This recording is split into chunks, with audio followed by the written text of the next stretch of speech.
और अब आपको लिए चलते हैं सीधे कांग्रेस के फेयरमाउंट होटल, जहां पर प्रताप सिंह खाचरियावास मीडिया से बात कर रहे हैं। सबसे पहले राजभवन के मुख्यमंत्री निवास और राजभवन की दीवार एक ही है, अलग अलग नहीं है। यदि कलराज मिश्र जी के ऊपर एक भी कंकर आएगा तो पहला कंकर सबसे पहले राजस्थान सरकार के मुखिया अशोक गहलोत जी अपने ऊपर लेंगे, मंत्रिमंडल लेगा, राजस्थान की पुलिस लेगी। कोई भी जनता राज्यपाल से लड़ने के लिए नहीं आती है। कांग्रेस पार्टी गांधीवादी तरीके से आंदोलन करती है। कांग्रेस पार्टी महात्मा गांधी के सिद्धांतों पर है। अब से पहले मैंने ही कितनी बार राजभवन का सिविल लाइंस का घेराव किया है। घेराव का मतलब ये होता है फाटक पर लाखों लोग आते हैं, ज्यादा भीड़ होती है तो नाम घेराव का होता है और प्रशासन ये तय कर देता है अमरूदों के बाग में आप घेराव करो, विद्याधर नगर में घेराव करो। घेराव करने का मतलब गुलाब चंद जी कटारिया साहब, आपसे हम सीखते हैं। आप तो बहुत पुराने नेता है, आप कह रहे हैं हम छाती पे पांव दे रहे हैं। वो हमारे परिवार के सदस्य, आपकी छाती पे भी हम पांव नहीं देंगे, ये आपका नेचर है। यदि कोई प्रदर्शन होगा राजभवन पे, ये जनता का लोकतांत्रिक अधिकार है, ये कांग्रेस का भी लोकतांत्रिक अधिकार है। राजभवन की, राज्यपाल की, प्रदेश राजस्थान के हर नागरिक की सुरक्षा और सेवा की जिम्मेदारी कांग्रेस की अशोक गहलोत सरकार की है। हम हमारी जिम्मेदारियों से पीछे नहीं हट रहे हैं। 100 से ज्यादा विधायक वहां जाकर कैबिनेट का प्रस्ताव जो हमने भेजा उसमें कह रहे हैं विधानसभा का सत्र बुला लो। ये तो हमारा कानूनी अधिकार है। गवर्नर साहब भी संविधान से बड़े नहीं हैं और इस देश में हर कोर्ट और जितनी भी बॉडीज है कॉन्स्टिट्यूशनल बॉडी, वो लोकतंत्र के संविधान से बड़े कोई नहीं है। सब संविधान के अनुसार काम करते हैं। बीजेपी के लोगों को ये समझ लेना चाहिए। आज उनको खुश होने की जरूरत नहीं है। आज ये जो संवैधानिक संकट आप खड़ा कर रहे हो, कल आपके सामने खड़ा होगा। आप वोट के राज को खत्म करना चाहते हो। अध्यक्ष कॉन्स्टिट्यूशनल बॉडी है, विधानसभा का अध्यक्ष आज भी स्वतंत्र है कार्रवाई करने के लिए। विधानसभा के अध्यक्ष ने हाईकोर्ट का सम्मान किया, सुप्रीम कोर्ट का सम्मान किया। ऐसे में सुप्रीम कोर्ट, हाई कोर्ट की भी जिम्मेदारी है वो अध्यक्ष की कॉन्स्टिट्यूशनल पावर्स का सम्मान करे। सारे सम्मान की जिम्मेदारी कांग्रेस की है।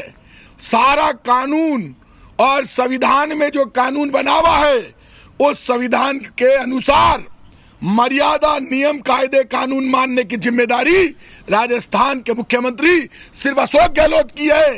ये बात बीजेपी कहती है सब कानून, मर्यादा, नियम, कायदे कांग्रेस को मानने होंगे, अशोक गहलोत जी को मानने होंगे, मंत्रिमंडल को मानने होंगे।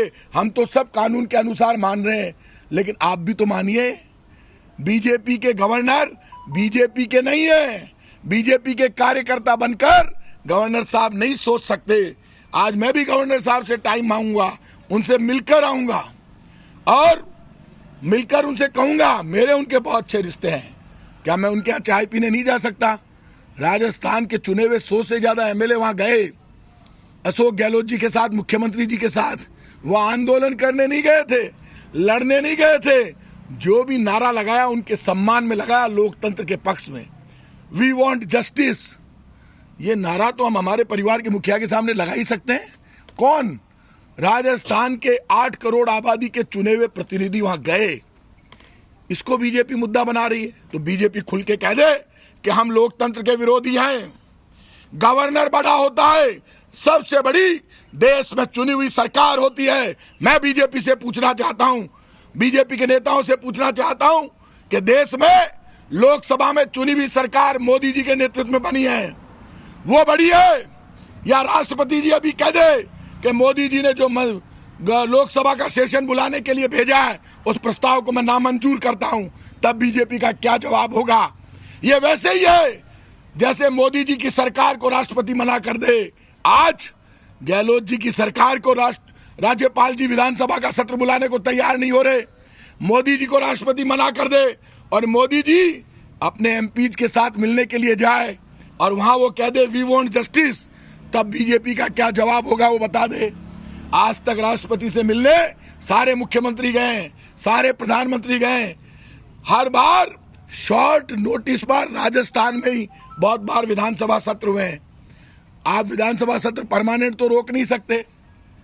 बीजेपी का षड्यंत्र बड़ा है और मैं ये मानता हूं कलराज जी मिश्र हमारे परिवार के मुखिया हैं, उनका जो पत्र मुख्यमंत्री जी को गया कि मेरी सुरक्षा, इसका मतलब ये नहीं है, सुरक्षा से की जिम्मेदारी से मुख्यमंत्री अशोक गहलोत जी से अभी मेरी बात हुई। उन्होंने कहा कि डेमोक्रेटिक वे में मेरी भाषा अलग है, लेकिन जहां राजभवन की सुरक्षा की बात होगी, उनकी पूरी सरकार, राजभवन ही नहीं, राजभवन से लेकर झोंपड़ी तक की सुरक्षा की जिम्मेदारी मुख्यमंत्री की और हमारी होगी। ये कहकर आप पाप मत कीजिए। आज कल बीजेपी का प्रतिनिधिमंडल वहां जाकर मिलता है, वो कह दे, कल कटारिया जी ने भी माना, हाँ मंत्रिमंडल विधानसभा सत्र बुलाने के लिए शॉर्ट नोटिस पर मांग कर सकता है। गवर्नर साहब उसको नहीं रोक सकते। गवर्नर साहब के और हमारे रिश्ते खराब नहीं है, इसलिए हमारे परिवार के मुखिया हैं। मैं फिर कहूंगा, गवर्नर साहब से रिक्वेस्ट करूंगा, प्रस्ताव सरकार का चला गया, उनको सरकार के मंत्रिमंडल के प्रस्ताव को स्वीकार करके विधानसभा का सत्र बुलाना चाहिए। जनता की आवाज को समझना चाहिए। अब ये हाई कोर्ट सुप्रीम कोर्ट की बहस खत्म हो जाती है जब मंत्रिमंडल चाहता है विधानसभा का सत्र बुला लिया जाए। और जहां तक कांग्रेस के बागियों का सवाल है, वो कुछ भी बोले, लेकिन जब यदि वो कहते हैं हम कांग्रेस के ही हैं, तो कांग्रेस की मीटिंग में क्यों नहीं आते? कांग्रेस के मंच पर क्यों नहीं आते? वो ये बयान क्यों देते हैं कांग्रेस अल्पमत में है? यदि आप कांग्रेस के हैं तो कांग्रेस के मंचों पर आइए, लेकिन बीजेपी के षड्यंत्र में मत फंसिए। मैं आज आपसे कह रहा हूं, राजस्थान में अमन, चैन और शांति है। राजस्थान विकास के रास्ते पर है। कोरोना संकट में सबसे अच्छा काम राजस्थान की कांग्रेस की गहलोत सरकार ने किया है। कांग्रेस पार्टी सब कुछ बर्दाश्त कर सकती है, लेकिन लोकतंत्र का गला घोटने का जब भी प्रयास होगा, कांग्रेस लड़ेगी।